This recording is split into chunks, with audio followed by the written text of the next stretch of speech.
Uma das maiores vantagens aí que a Aliança Rebelde tinha em cima do Império Galáctico era que quase todas as suas naves, por incrível que pareça, até mesmo a simples X-Wing aí ou uma A-Wing, quase todas as naves tinham um hyperdrive. As vantagens disso são óbvias, né? Até mesmo pequenas naves, como eu disse, um X-Wing ou A-Wing, elas podem simplesmente entrar no hiperespaço, sair em um local onde precisa de assistência, e eles conseguem lá ajudar o pessoal e simplesmente ir embora. Na mesma velocidade que eles vêm, eles rapidamente já vazam também. Isso é uma das coisas que permitia aí a Aliança Rebelde a fazer ataques estilo guerrilha. Eles aparecem no local, acertam eles com força e velocidade, e no mesmo segundo eles já estão vazando no hiperespaço. Obviamente a gente sabe que o Império Galáctico não ficou parado simplesmente apanhando dos rebeldes, eles tentaram desenvolver aí os mais diversos tipos de naves, das mais variadas tecnologias. O TIE Defender, né, é um grande exemplo. O Defender foi uma nave revolucionária, tinha um escudo muito superior, tinha um hyperdrive e tinha até mesmo um raio trator. Então os imperiais não perderam tempo. Eles tentaram com todas as forças aí combater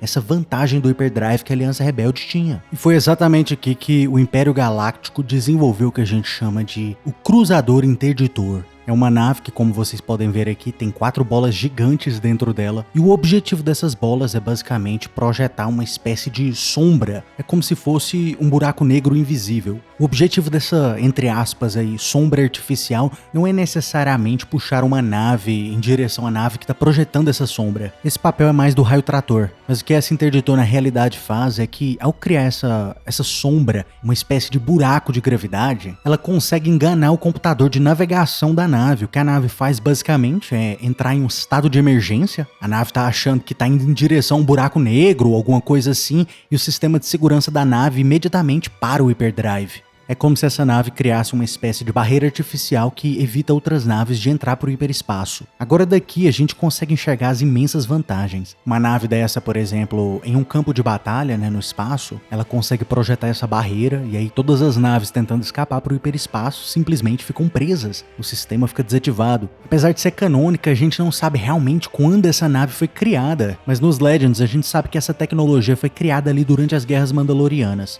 Os Mandalorianos, mais ou menos assim como a Aliança Rebelde, eles também tinham essa gigantesca vantagem aí de hyperdrives em naves pequenas.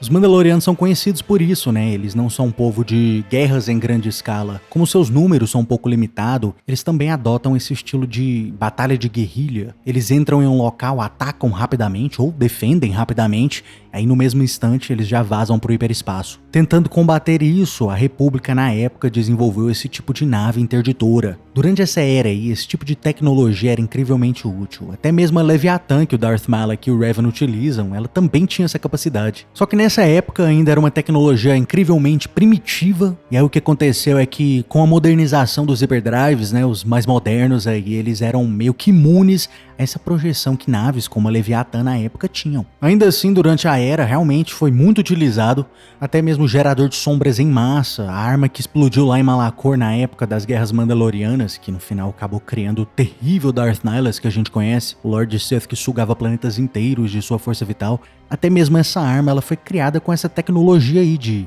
sombras artificiais. Mesmo assim, por um tempo essa tecnologia ficou meio obscura, meio que saiu de linha, e aí ela retornou em grande escala, realmente assim, grande efeito mesmo na era do Império Galáctico. Pelas razões que, como eu disse, né, a Aliança Rebelde tinha essa mania de naves de todos os tipos, até mesmo as pequenas, com hyperdrives, o que era incrivelmente difícil para o Império combater. Ela acabou sendo utilizada em grande escala, especialmente em rotas do hiperespaço aí. Uma nave dessa criava uma barreira em uma rota, e aí basicamente parava todas as naves que estavam passando naquela rota. Aí o Império fazia o que eles tinham que fazer, né, abordavam as naves, verificavam e tudo mais. Inicialmente ela foi incrivelmente útil, né, como eu disse aí, por razões óbvias, ela impedia naves de entrar por hiperespaço, tirava naves do hiperespaço e tudo mais. O primeiro modelo foi o Cruzador Imobilizador 418, e como eu disse, apesar de incrivelmente útil, rapidamente aí o Império começou a ver as grandes fraquezas que um tipo de nave dessa tinha. Para início, sendo apenas um cruzador, a gente já sabe que é bem menor que uma destruidora estelar, e comparado com outros cruzadores era pior ainda. O grande problema dessa nave é a quantidade gigantesca gigantesca de energia que ela puxa. Uma nave dessa consegue projetar essa gravidade artificial aí por menos de um dia. Então a gente já consegue ver aqui que só por algumas horas já não é tão útil quanto imaginado. Mas ainda assim tem também a vantagem, né? Se você saber o horário que a pessoa vai passar, que você quer capturar, ou a rota do hiperespaço aí específica, aí você consegue se planejar melhor e consegue pegar essa nave no hiperespaço. Só que os problemas dela não param aqui, né? Como eu disse, ela puxa energia demais. Isso significa que puxa energia, por exemplo, dos turbolasers, puxa energia também dos escudos defletores.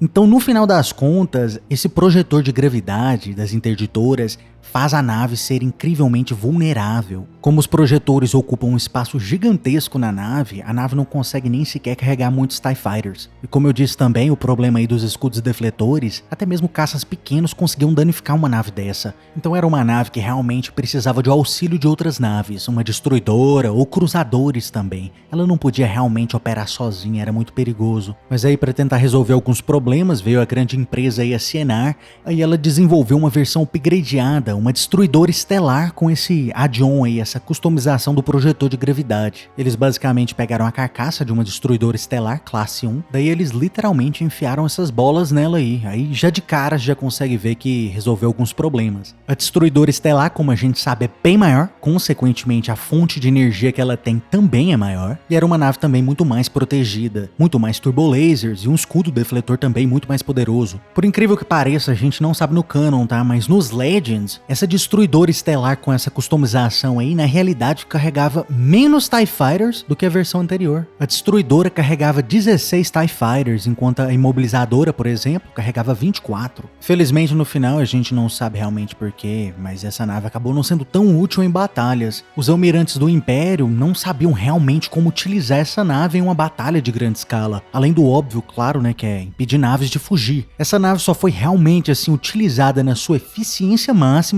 nas mãos do cara que você já adivinhou, né? O Grão-Almirante Thrawn, o Sherlock Holmes dos Grão-Almirantes. O Thrawn realmente conseguiu empurrar essas naves assim no seu limite máximo mesmo. Ele conseguiu usar ela muito além desse simples bloqueio de naves. Vou dar um ótimo exemplo para vocês aqui de como o Thrawn realmente usava essas naves. Em uma batalha de grande escala, por exemplo, quando uma nave está saindo do hiperespaço, o computador de navegação ele geralmente tem um problema gigantesco em saber exatamente onde sair do hiperespaço. Tem uma grande interferência, né? Tem várias naves e tudo mais. Então o Thrawn ele conseguia basicamente utilizar essas interditoras nas suas próprias naves. Ele gerava essas sombras e aí as naves elas conseguiam sair do hiperespaço assim no lugar exato que o Thrawn realmente queria. Ele conseguia tipo colocar uma destruidora estelar para sair do hiperespaço assim extremamente próximo de uma nave inimiga, sem aquele enorme risco de uma colisão. Infelizmente almirantes assim nível Thrawn não aparecem todos os dias no Império, né? Então acabou que essa nave não conseguiu ser utilizada assim no potencial máximo que ela poderia. Mas deixa aí nos comentários que outra nave você gostaria de saber